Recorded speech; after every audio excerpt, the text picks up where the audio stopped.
नमस्कार विद्यार्थी मित्रांनो. आज 11 जानेवारी 2026 2025चा कंबाईन ग्रुप सीचा पेपर आज झालेला आहे.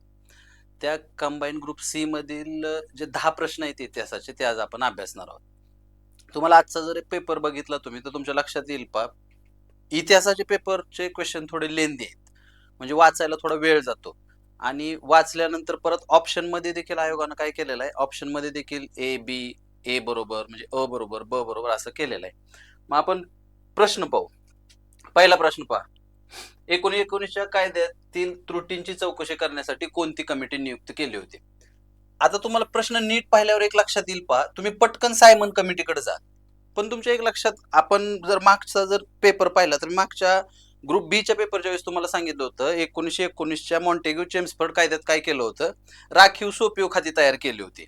आणि ह्या 1919च्या मॉन्टेग्यू चेम्सफोर्ड कायद्याचं 10 वर्षानं काय करायचं होतं, त्या मॉन्टेग्यू चेम्सफोर्डचं 10 वर्षानं परत एकदा तो कायदा किती प्रमाणात व्यापक पद्धतीनं लागू झालाय किंवा त्या कायद्याची रूपरेषा पाहायची होती 10 वर्षानं, त्याच्यासाठी सायमन कमिटी होती जी 1928 मध्ये होती.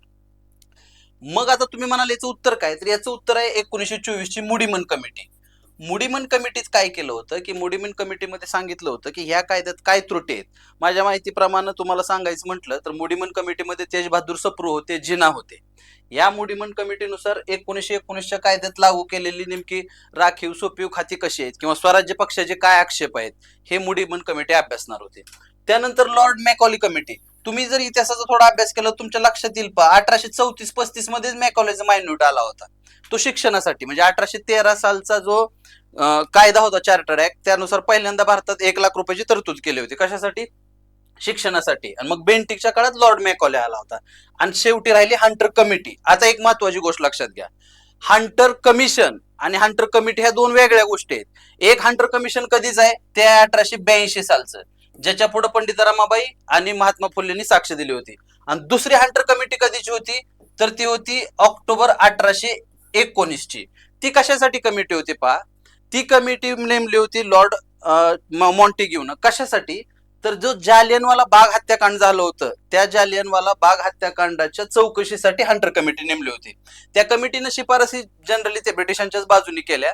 जनरल डायरच्या डिसिजनवर त्यांनी प्रश्नचिन्ह उभा केलं, मात्र त्यांनी केलेल्या लाठीचार्जला मात्र त्यांनी म्हणजे सूक्ष्मोक्ष त्याचा लावला नाही, ते आदंतरी ठेवला प्रश्न आणि डायरवर मात्र प्रश्नचिन्ह निर्माण केलं. थोडक्यात काय, 4 पर्याय वाचल्यानंतर आपल्याला लक्षात येईल की एक्झॅक्ट चौकशीसाठी जर कुठली कमिटी असेल तर त्याचं उत्तर पर्याय क्रमांक अ 1 हे उत्तर येईल. म्हणजे 1919च्या कायद्यातील त्रुटीसाठी कमिटी कुठली, तर मुडीमन कमिटी. ठीक आहे, दुसरा प्रश्न पाहू. दुसरा प्रश्न आहे पहा, लॉर्ड हार्डिंग यांच्या काळात कोणते पहिले युद्ध झाले? आता एक लक्षात घ्या, भारताचे जेवढे व्हॉइसरॉय आहेत, भारताचे जे किंवा बंगालचे जेवढे गव्हर्नर आहेत, गव्हर्नर जनरल आहेत, आणि 1858 पासूनचे भारताचे सगळे व्हॉइसरॉय म्हणजे कुठपर्यंतचे, लॉर्ड वेवेल पर्यंतचे, तुम्हाला त्यांच्याविषयीची बेसिक माहिती असणं अपेक्षित आहे पहा. म्हणजे जेणेकरून लॉर्ड कॅनिंग असेल, लॉर्ड बेंटिक असेल, लॉर्ड डलहौसी असेल, लॉर्ड वेवेल असेल, ही लोक तुम्हाला जनरली परत परत परीक्षेत विचारलेले, त्यामुळे त्यांचा अभ्यास तुम्ही चांगलं करणं गरजेचं आहे. आता काय विचारले पहा, लॉर्ड हार्डिंग यांच्या काळात कोणते युद्ध झाले होते? आता तुम्ही जर एक लक्षात गेलं तर अँग्लो मराठा वॉर ऍक्च्युली 1775 ला स्टार्ट झालं होतं. म्हणजे अँग्लो मराठा 1775चं वॉर संपलं कधी, 1782च्या सालबाई ट्रीटीनं. त्यामुळे साधं गणित आहे, तुम्हाला इथं विचारलंय 1844चा कालखंड, 1 नंबर तर उत्तर नसणार आहे. खाली या, अँग्लो शीख युद्धाचा कालखंड तुम्हाला माहित असला पाहिजे. अँग्लो शीख स्टार्टच झालं 1845 म्हणजे 1844च्या आसपास. आणि अँग्लो शीख युद्धात महत्वाची गोष्ट काय आहे, रणजित सिंग असेल, त्याचे नंतरचे संबंध अफगाण दोस्त मोहम्मदचे संबंध असतील, किंवा एकूणच रणजितचा कालखंड आणि ब्रिटिश गव्हर्नमेंट यांच्यातला जो कालखंड आहे तो. आणि त्यात पहिलं युद्ध 1845 पासून 1849 पर्यंत अँग्लो शीख वॉर चालली. त्यानंतर अँग्लो अफगाण वॉर आहे पहा. अँग्लो अफगाण वॉर स्टार्ट 1839 रोजी झालं होतं. म्हणजे ते पर्याय आहे, पण ते त्याचा कालखंड अगोदरचा आहे म्हणून ते उत्तर असणार नाही. आणि हा पर्याय बघा, जे विद्यार्थी थोडं सजग पद्धतीने पेपर वाचतात ना त्यांना बिलकुल कळतं. आता मला सांगा, ईस्ट इंडिया कंपनी 1600 जे, त्याच्या अगोदरपासून 1526 पासून मुघल भारतात आहेत, आणि भारतात मुघल असतील याचा अर्थ ईस्ट इंडिया कंपनीच्या अधिकाऱ्यांबरोबर त्यांचा वाद झालाच असेल. याचं साधं गणित असं आहे की ईस्ट इंडिया कंपनी बरोबर 1686 पासूनच युद्ध चालू होतं. लक्षात येते का तुमच्या की इंग्रज मुघल वॉर हे 1686 पासून चालू होतं, म्हणजे तोही पर्याय असणार नाही. मग याचा एक्झॅक्ट पर्याय काय असेल तर पर्याय क्रमांक 2 अँग्लो शीख वॉर, म्हणजेच काय की इंग्रज शीख युद्ध. ठीक आहे, पुढे पहा. पुढचा प्रश्न आहे पहा, कायमधारा महसूल पद्धतीत कोणत्या वर्गाला अधिक फायदा झाला. आता कायमधारा सांगायच्या अगोदर भारतातल्या 3 महसूल पद्धती तुम्हाला माहित असल्या पाहिजे. इथं पहा, आपण इथं केलेले आहेत, लिहिलेले आहेत बघा. पहिले बोली पद्धत ती वॉर्न हेस्टिंगने सुरू केली होती 1772च्या काळात, ती बंगाल प्रांतात होती. त्यानंतर कायमधारा पद्धत आहे पहा, प्रत्येक वेळेस विचारली जाते. लॉर्ड कॉर्नवॉलिसची सगळ्यात फेमस कायमधारा पद्धत 1793 ला सुरू केलेली. ती कुठं सुरू केली होती, जर भारताचा नकाशा जर आपण काढायचं म्हटलं छोटेखानी तर बघा, कॉर्नवॉलिसची बंगाल आणि उडीसा ह्या भागात होती. महालवारी पद्धत जी हॉल्ट मॅकन्झीने इंट्रोड्यूस केली होती, ती कुठे लागू केली, पंजाब आणि युपीतल्या म्हणजे आजच्या आग्र्यामध्ये. आणि शेवटी ती रयतवारी पद्धत ती कुठं चालू केली होती, ते इंट्रोड्यूस केली होती हेक्टर मनरो आणि थॉमस रीडनं. ती मुंबई आणि मद्रास प्रांतात लागू केली होती. आणि प्रॉपर मुंबई प्रांतात जर कोणी लागू केली असेल, प्रिव्हियस इयरच प्रश्न आहे पहा, एल्फिन्स्टननं लागू केली होती. थोडक्यात काय, ज्यावेळेस तुम्ही बेसिक 3 पद्धती महसुलाच्या अभ्यासताना त्यावेळेस तुम्हाला कायमधारा, रयतवारी किंवा महालवारी, म्हणजे असंही लक्षात ठेवू शकता. तुम्हाला हे सरळ लक्षात ठेवता येणार, असं लक्षात र क मा राहील का लक्षात, रयतवारी, कायमधारा, महालवारी असंही लक्षात ठेवू शकता. सांगायची गोष्ट एवढीच, याच्यावर विचारतात प्रश्न फक्त कुठल्या प्रांतात लागू केली, कुणी लागू केली किंवा ती इंट्रोड्यूस कुणी केली. मग इथं या कायमधारा महसूल पद्धत कोणत्या वर्गाला अधिक फायदा झाला. आता बघा, कायमधारा पद्धतीत सांगितलं काय होतं. कायमधारा पद्धतीत होतं काय की एक ठराविक महसुलाची रक्कम देणं भाग होतो कुणाला, ब्रिटिश गव्हर्नमेंटला. मग ती पूर्ण शेतकरी ती रक्कम गोळा करून कुणाला द्यायची, ते जमीनदाराला, आणि जमीनदार ते रक्कम कुणाकडे द्यायचा, ब्रिटिश गव्हर्नमेंटला. मग कायमधारा शब्दातच काय आहे की कंपल्सरी एक ठराविक रक्कम देणं अपेक्षितच आहे.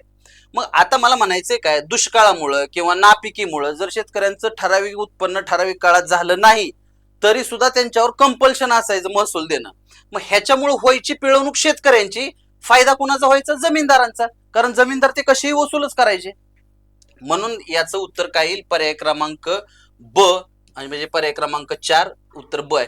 कारखानदारांचा काही संबंध नाही महसूल पद्धती, शेतीशी महसूल संबंधित आहेत. कारागिरांचाही काही संबंध नाही. शेतकऱ्यांची यात लूट होत होती, म्हणून शेतकरी उत्तर असणार नाही, पर्याय क्रमांक 4 ब उत्तर असेल. ठीक आहे, पुढे पहा.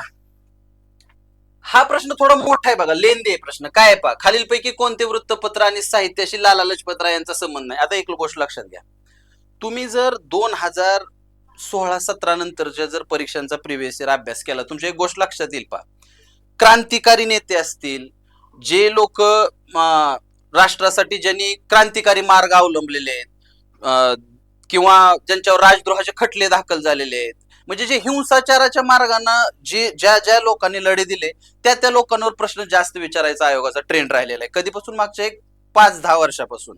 मग आता त्यात लाला लजपत राय आहेत पहा, काय विचारलंय लाला लजपत रायांविषयी बघा. त्यांनी पंजाबी वृत्तपत्र सुरू केले, अगदी बरोबर आहे, ते होतेच पंजाब प्रांतातले. त्यांनी यंग इंडिया या ग्रंथाचे लेखन केले, इथं महत्वाचं आहे पहा. हे बघा, आपण वाचताना नेहमी काय वाचतो की यंग इंडिया म्हटलं का महात्मा गांधी, यंग इंडिया म्हटलं का महात्मा गांधी. पण यंग इंडिया हे महात्मा गांधींनी सुरू केलेलं वृत्तपत्र म्हणजे नियतकालिक होतं. इथं काय म्हटलं, यंग इंडिया ग्रंथ, तर अगदी बरोबर आहे, यंग इंडिया ग्रंथात लिहिलेला आहे कुणी, लाला लजपत रायांनी. खाली या, वंदे मातरम या वृत्तपत्रातून पॅसिव्ह रेझिस्टन्स थेअरीचा सिद्धांत त्यांनी मांडला.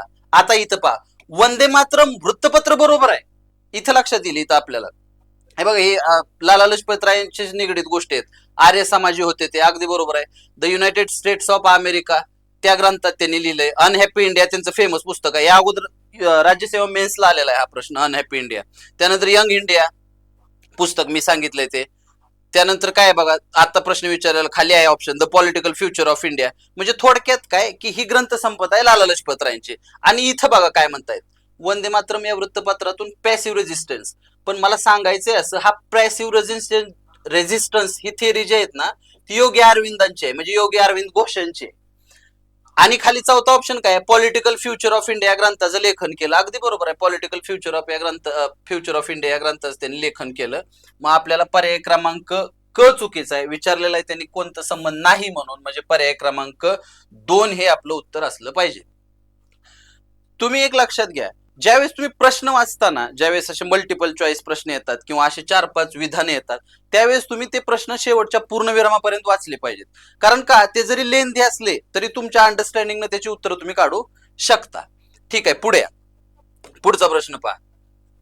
खालील वर्णनावरून समाज सुधारकाला ओळखा. त्यांनी ज्ञानप्रकाश हे वृत्तपत्र काढले. सरकारने त्यांना जस्टिस ऑफ पीस व राव बहादूर या पदव्या दिल्या. त्यांना संगीत या विषयाची आवड होती. आता एक लक्षात घ्या बरं, जनरली आपण इतिहासाचा अभ्यास करताना समाज सुधारकांमध्ये लोकहितवादी वाचले नाहीत, फुले वाचले नाहीत किंवा विष्णूशास्त्रीचे पंडित विष्णूशास्त्री चिपळूणकर वाचले नाहीत असं होत नाही. पण आयोगाचं विचारताना आता ते सिंगल लाईन प्रश्नांचं मानसिकता तुम्ही काढून टाका. इथून पुढे तुम्हाला येताना प्रश्न लेंदी येतील. प्रश्नांचा क्रायटेरिया हा 3-4 ओळीतच येईल.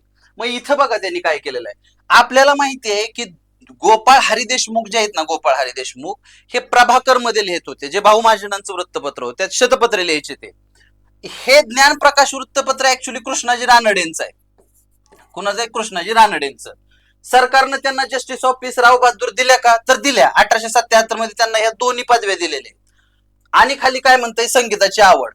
मग आता विषय असा आहे, पहिल्या आन्सर की आयोग उत्तर पर्याय क्रमांक 2 देईल, परंतु दुसऱ्या आन्सर कीच्या वेळेस किंवा फायनल आन्सर कीच्या वेळेस हा प्रश्न आपण प्रश्नांकित करू शकतो. हा आयोगाला कॅन्सल करा किंवा बदला म्हणून पाठवू शकतो. ह्याचं उत्तर दुसऱ्या आन्सर कीनं 4 नंबर येण्याची जास्त शक्यता आहे. ठीक आहे, पुढचा प्रश्न पहा. पुढचा प्रश्न आहे, खालील विधाने वाचून कोणत्या स्त्री सुधारकाच्या कार्याची ओळख होते? शारदा सदन, आर्य महिला समाज या संस्थेच्या स्त्री उद्धाराच्या कार्यात त्या सक्रिय होत्या. आपल्याला शारदा सदन म्हणलं का डोळे झाकून तुम्हाला पंडित रमाबाईंचा चेहरा समोर येतो. त्यानंतर पहा, 1913 साली समाजसेवेच्या कार्यासाठी सरकारने कैसरी हिंद पदवी दिली. कैसरी हिंद ऍक्च्युली 1919च्या आसपास त्यांना मिळाली, पण ठीक आहे, धरून चालू आपण, हे विधान बरोबर आहे. पुढे काय म्हणतायत पाहते. इसवी सन 1894 साली त्यांनी हिंदू लेडीज सोशल क्लबची स्थापना केली. आता एक लक्षात घ्या, Hindu ladies social club actually निगडीत आहे रमाबाई रानडेंशी, पण त्यांनी ते उद्या विधान दिलेलं आहे. पुढे बघा, ठाकरसी असेल, म्हणजे दामोदर नाथीबाई दामोदर ठाकरसी, त्यांच्या कुटुंबातले हे ठाकरसी. टाटा असतील, म्हणजे त्यावेळेसचे जमशेदजी टाटा या कुटुंबियांनी स्त्री उद्धाराच्या कार्यात त्यांना मदत केली. अगदी बरोबर आहे. आता पहा, ह्या 3 अ, ब आणि ड वरून ह्याचं उत्तर पंडिता रमाबाई आपण मारू, हे लगेच आपल्याला कळून येईल. पण मला म्हणायचं असं, पुढच्या दुसऱ्या आन्सर कीनं मात्र या स्टेटमेंटमुळं हा प्रश्न मे बी कॅन्सल होऊ शकतो. आता तुम्ही म्हणाले एवढं तुम्ही कसं काय सांगताय, पण तुम्ही मोस्ट ऑफ द पुस्तकात बघा, तुम्हाला लक्षात येईल हिंदू लेडीज सोशल क्लबशी पंडिता रमाबाईंचा तसा काही अर्थार्थी संबंध नाही. मग आता सांगायचं एवढंच, पहिल्या आन्सर कीनं पंडिता रमाबाई उत्तर देतील.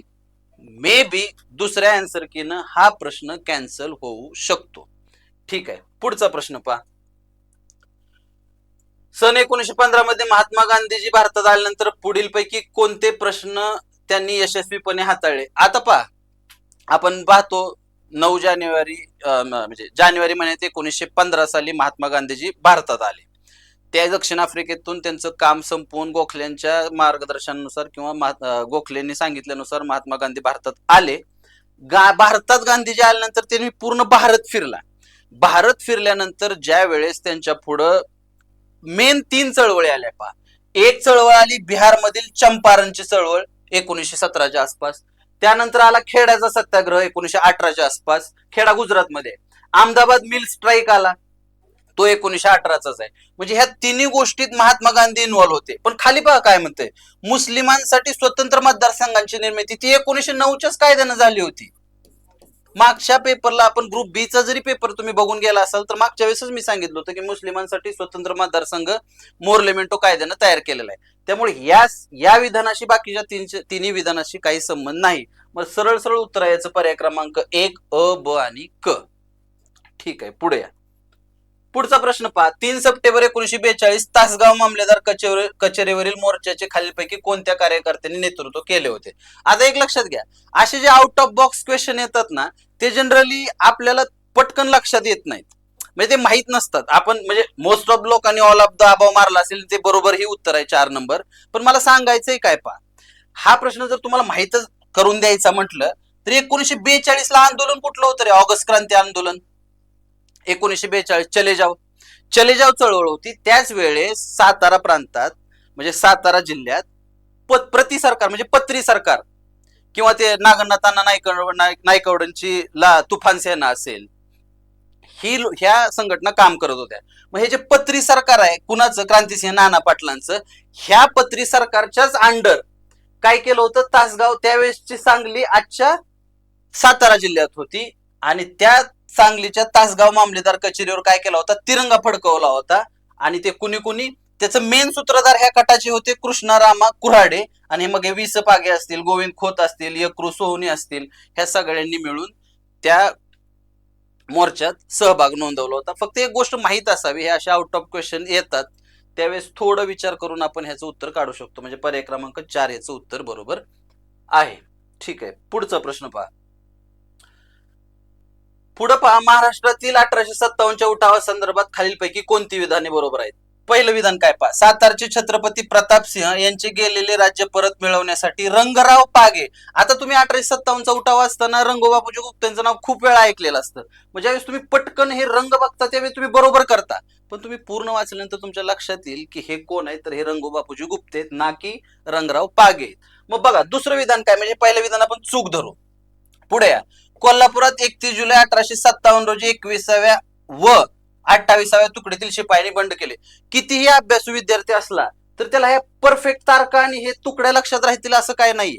त्यामुळे सगळी विधानं वाचायची. मग खाली या, नरगुंचे भावे या संस्थानिकांचा दत्तपुत्र अमान्य झाल्याने 1858 मध्ये त्यांनी बंड केले आणि एप्रिल 1858 रोजी आंबा पाणीच्या लढाईत बिल्लांचा पराभव झाला. हे बघा, आयोगाचा एक ट्रेंड तुमच्या लक्षात आला असेल. ग्रुप बी ला त्यांनी उठाव विचारले होते, कोलांचा उठाव विचार असेल, संतळांचा उठाव विचार असेल, बिल्लांचा उठाव. तुम्ही त्यावेळेस जरी बघून गेला असता तरी तुम्हाला ही आंबा पाणीची बिल्लांची लढाई कळली असते. तुम्हाला ते खर्जा सिंग कोण होता किंवा बिल्लांचा नेता कोण होता, हिरा कोण होता, ह्या गोष्टी कळल्या असतील. मग आता याच्यावरून तुमच्या एक लक्षात येईल की ब क ड ही विधाने बरोबर आहेत. मग पर्याय क्रमांक 4. पण मला म्हणायचंय काय, बघा एकदा इथं बघा, तुम्ही जर मागचे पेपर काढले ना, म्हणजे ग्रुप बी आणि सी चे काढा, तुम्ही मागच्या 5 वर्षातले पेपर काढा, हे प्रश्न तुम्हाला सायमल्टेनियसली परत परत विचारलेले आहेत की बाबा उठावाचं ठिकाण आणि तो उठाव कुणी केलेला आहे किंवा कुणाच्या नेतृत्वाखाली झालेला आहे. फॉर एक्झाम्पल इथं पहा, दिल्ली बहादूरशाह जफर होता, शेवटचा मुघल सम्राट होता. कानपूरमध्ये नानासाहेब पेशवेने, आत्ता मागच्या कंबाईनचा प्रश्न येतो. लखनौमध्ये बेगम हजरत महल होता, बरेलीमध्ये खान बहादूर होता, जगदीशपूर बिहारचा कुंवरसिंह फेमस तो सरदार होता, फैजाबाद मध्ये मौलवी अहमदुल्ला असेल, झाशीची राणी फेमस आहे तुम्हाला माहिती आहे, राणी लक्ष्मीबाई, अलाहाबाद मध्ये लियाकत अली आणि ग्वाल्हेर मध्ये तात्या टोपे. आता हे झालं देश पातळीवरचं. आता विशेष करून महाराष्ट्राचा विशेष संदर्भ असा आपल्याला सिलेबस मध्येच म्हटलेला आहे. पहा, मग महाराष्ट्राच्या विशेष संदर्भात आपण बघताना आपल्याला हे बघितलं पाहिजे, रामजी शिरसाट आणि चिमासाहेब जे आहेत ना ते कोल्हापूर मधल्या उठावाशी निगडीत आहेत. त्यानंतर खाली कोण आहे पहा, बाबासाहेब भावे, नरगुण संस्थान आहे. त्या बाबासाहेब भावेंनी काय केलं, ब्रिटिशांविरुद्ध उठाव केला. आहे इथं आपण दिलेलं आहे, म्हणजे आयोगानंच दिलेलं आहे ते बाबासाहेब भावे. खाली रंगोबापूजी गुप्ते हे साताराचे छत्रपती, भगवंतराव कोळी ते नाशिक मधील पेठ या भागातले संस्थानिक होते, त्यांनी उठाव केला होता ब्रिटिशांच्या विरोधात. आणि शेवटी खाजा सिंग जो बिल्लांचा नेता होता, इथं पाहिलं आपण आंबापाणीची लढाई. म्हणजे थोडक्यात काय, तुम्ही जर तुमच्या जेवढं तुमच्याकडे नॉलेज आहे त्याच्यावर जर एक्स्ट्रीम कमांड जर आणली तर हे प्रश्न तुम्हाला चुकणं अपेक्षित नाही. म्हणजे याचा पर्याय क्रमांक 4 उत्तर येईल. ठीक आहे, पुढे पहा, शेवटचा प्रश्न आहे. आता हा शेवटचा प्रश्न अगदी सोपा आहे, तुम्ही मागच्या वेळेचं जरी लेक्चर बघितलं असतं तरी तुम्हाला हा कळाला असता. आता मी काय सांगतोय पहा, तुम्ही विद्यार्थी म्हणून तुम्ही ज्यावेळेस आता पटकन आपल्याला घाई असते की आपण बाहेर आलेल्या पटकन उत्तरपत्रिका बघाव्या, युट्यूबवर पटकन कोणाचे व्हिडिओ बघावे. होतं काय माहितीये का, ज्यावेळेस तुम्ही बाहेरून पटकन व्हिडिओ बघताना खूप सारे लोक पटापटा व्हिडिओ टाकतात, पण त्या पटपट टाकण्याच्या नादात ते उत्तर चुकण्याची दाट शक्यता असते. मग आपले व्हिडिओ थोडे उशिरा आले पण ते एक्झॅक्ट माहितीच्या जवळ आसपास राहणारे किंवा संभाव्य उत्तरांच्या एक्झॅक्ट जवळ राहणारे असतात, म्हणून थोडं लेट पण थेट असावं असं मला वाटतं वैयक्तिक. मग इथे या बघा, हे मागच्या वेळेसचाच व्हिडिओ आहे आपला, मी इथं लिहून दिली होती सगळे अधिवेशन. मुंबईचं अधिवेशन व्योमेशचंद्र बॅनर्जी होते, दादाभाई कलकत्त्याच्या अधिवेशनाचे अध्यक्ष होते, मद्रासचे तय्यबजी होते, अलाहाबादचे पहिले ब्रिटिश अधिकारी जॉर्ज युल होते आणि मुंबईच्या 5व्या अधिवेशनाचे अध्यक्ष विल्यम वेडनबर्न होते. मग 5चे अधिवेशन आहेत, आपण मागच्या वेळेस बघितलेले आहे. सोपं आहे, अ चं 3 म्हटलं तर लगेच येईल तुम्हाला पर्याय क्रमांक 1. सांगायचे मला एवढंच, ज्यावेळेस 10 प्रश्न आयोगाचे आपण परीक्षेत सोडवतो त्यावेळेस थोडीफार आपली जमलिंग होते, वेळेचा अभाव असतो, सगळ्या गोष्टी ठीक आहेत. पण तुम्ही जर हार्ड कॉन्सन्ट्रेट करून जर प्रश्न व्यवस्थित जर शेवटच्या पूर्णविरामापर्यंत वाचले तर तुम्हाला 10 पैकी मिनिमम 8 मार्क पाडायला काहीच अडचण नाहीये. त्यामुळं ठीक आहे, तुम्ही आता म्हणजे झालाय पेपर, इथून पुढची तयारी करताना तुम्ही त्या गोष्टी लक्षात ठेवा आणि तुम्हाला पुढच्या पेपरसाठी आणि पुढच्या येणाऱ्या मेन्ससाठी सुद्धा माझ्याकडून शुभेच्छा. धन्यवाद.